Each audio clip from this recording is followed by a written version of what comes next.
Bila memang depresiasi rupiah ini berjalan cukup panjang atau dalam termin waktu yang cukup panjang, apa yang akan terjadi di sektor alat kesehatan? Oke, pada saat ini boleh dikatakan dengan semua efisiensi penghematan, replanning yang dilakukan oleh pelaku-pelaku usaha, boleh dikatakan mungkin dampak yang akan dirasakan jika ini bertahan lama adalah dampak perencanaan. Apa yang sudah direncanakan investasi, apakah pembelian bahan baku untuk menyambut demand berikutnya, dan lain sebagainya, saya kira itu ya kami harus mengantisipasi penyesuaian terhadap rencana-rencana jangka panjang tersebut jika kondisi ini berlangsung terus. Nah, jadi harapan kami adalah dari pihak pemerintah dan semua yang terkait, jika kalau memang ada tools di dalam kebijakan-kebijakan ini yang bisa menstabilkan rupiah, ya kami harap ya ini bisa dilakukan segera. Oke, tools dan juga kebijakan apa yang sebetulnya diharapkan oleh pengusaha sektor alat kesehatan ini, Pak Irwan? Nah, industri alat kesehatan itu adalah industri jangka panjang. Jadi secara jangka pendek, apa yang kita harapkan dengan adanya fluktuatif dan dinamisme rupiah ini mungkin bisa dibantu dalam hal pajak impor, komponen untuk industri alat kesehatan maupun produk impor, produk barang jadi impor sendiri.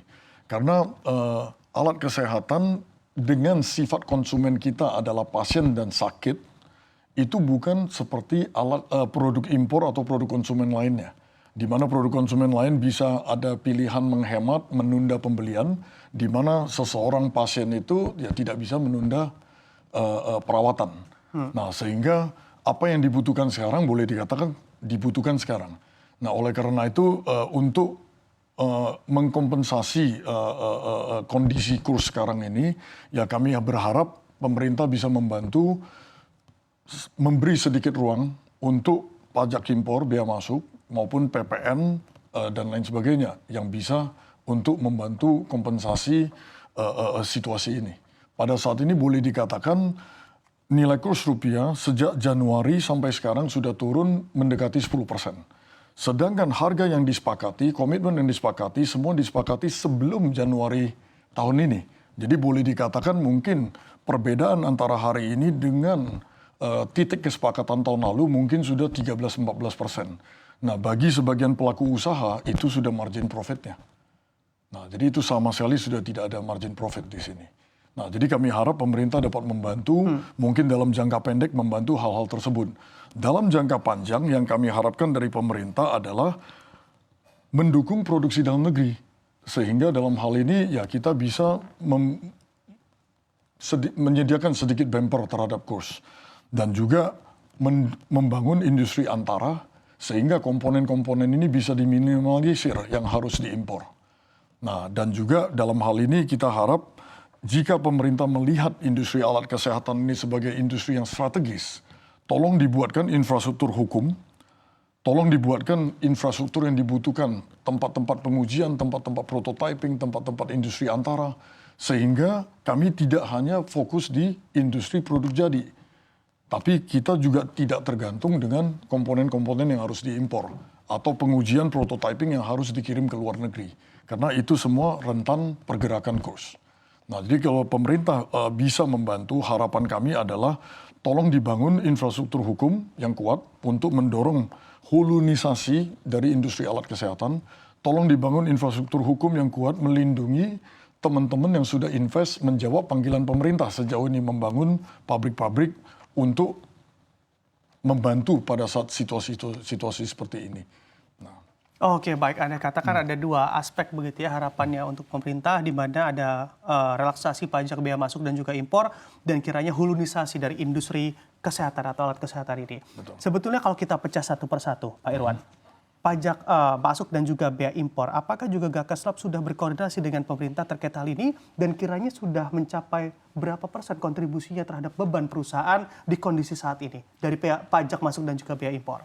Nah, biaya impor itu varian, tergantung dari produk dan tergantung dari negara asal. Varian itu bisa 0%, artinya tidak ada biaya masuk, sampai dengan 15-20%. Nah, jadi bagi teman-teman yang mengalami impor, dan impor komponen itu semua ada pajak setahu saya. Mungkin ada sebagian negara yang ada policy for me, mungkin bisa 0%.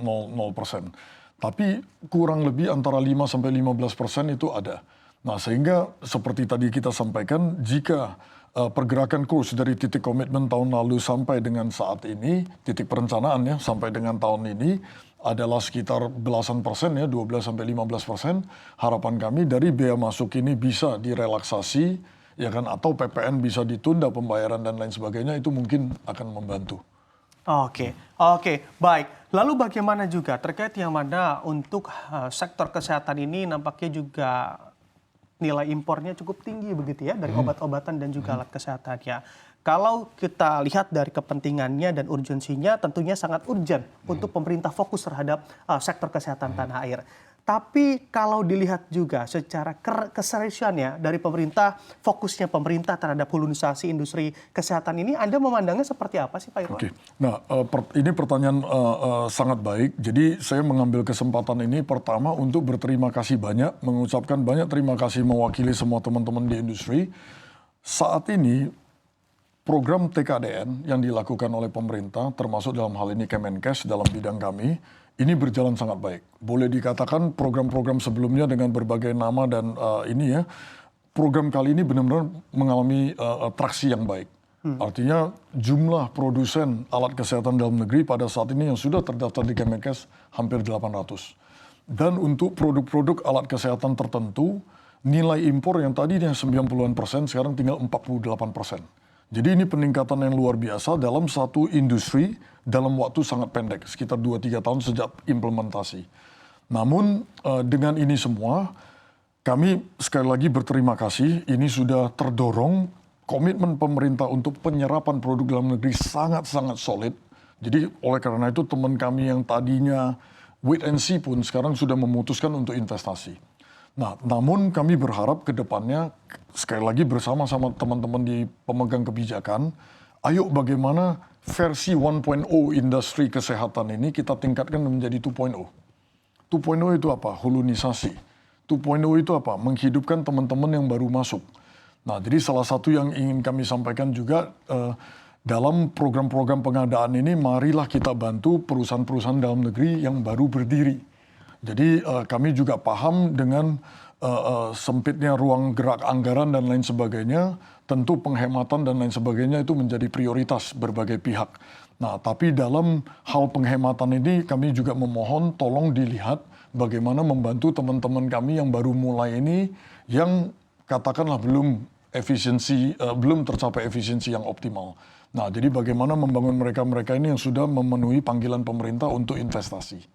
Nah, jadi dengan kata lain, kami dari Gakeslab sendiri pun tidak berhenti membina, tidak berhenti mendorong peningkatan efisiensi, peningkatan kualitas.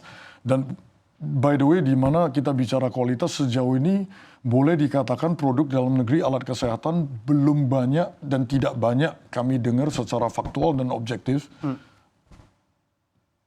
Data-data kerusakan maupun data-data retur produk. Nah, jadi sejauh ini boleh dikatakan produk dalam negeri boleh diterima.